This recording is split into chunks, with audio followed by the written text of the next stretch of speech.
Hi friends, எல்லோரும் எப்படி இருக்கீங்க? ப்ரைஸ்லாம் நீங்கள் எல்லாம் நல்லா இருப்பீங்க நம்புகிறேன். Welcome to my channel. இன்றைக்கி ஒரு சின்ன விஷயத்தை உங்கள் கூட ஷேர் பண்ணிக்க போகிறேன். இன்றைக்கி வயநாட்டை குறித்து தான் உங்கள் கூட ஒரு விஷயம் பேச போகிறேன். ப்ளீஸ் ஸ்கிப் பண்ணாமல் இந்த வீடியோ ஃபுல்லாக பாருங்கள். வயநாட்டில் ஏற்பட்டிருக்கிற இந்த நிலச்சரிவான எத்தனையோ பேருக்கு வந்துட்டு வீடுகளை இழந்து, குழந்தைகளை இழந்து, அவர்களோட பெற்றோர்களை இழந்து தவித்து கொண்டிருக்கிற ஒவ்வொரு பிள்ளைகளுக்காக நம்மளால் முடிந்த ஒரு ஹெல்ப்பை நம்ம செய்வோம். முடிஞ்ச அளவுக்கு நம்ம உதவிகளை நாம் செய்வோம். நிறைய பேர் செய்து கொண்டிருக்கிறாங்க. அதற்காக நன்றிகள். அட்லீஸ்ட் நம்ம வந்து ஒரு 5 நிமிட்ஸாவது அவங்களுக்காக நம்ம ஜெபிப்போம்.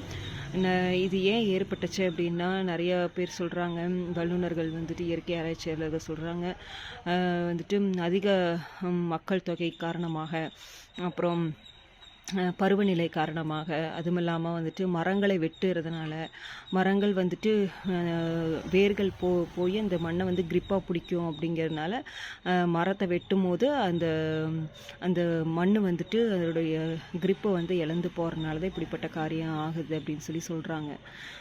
நம்ம வந்துட்டு முடிஞ்ச அளவுக்கு, நீங்கள் வீடு கட்டுறீங்க அப்படின்னா முடிஞ்ச அளவுக்கு ஒரு சின்ன ஒரு தோட்டமாவது, ஒரு காய்கறி தோட்டமோ இது ஒரு மரமோ ஏதாவது வைங்க.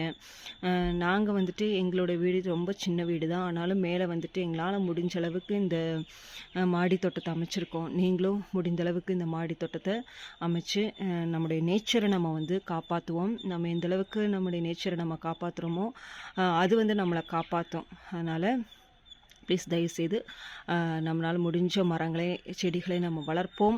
இந்த வீடியோ பிடிச்சிருந்தா லைக் பண்ணுங்கள், சப்போர்ட் பண்ணுங்கள், முடிந்த வரைக்கும் ஷேர் பண்ணுங்கள். Bye friends.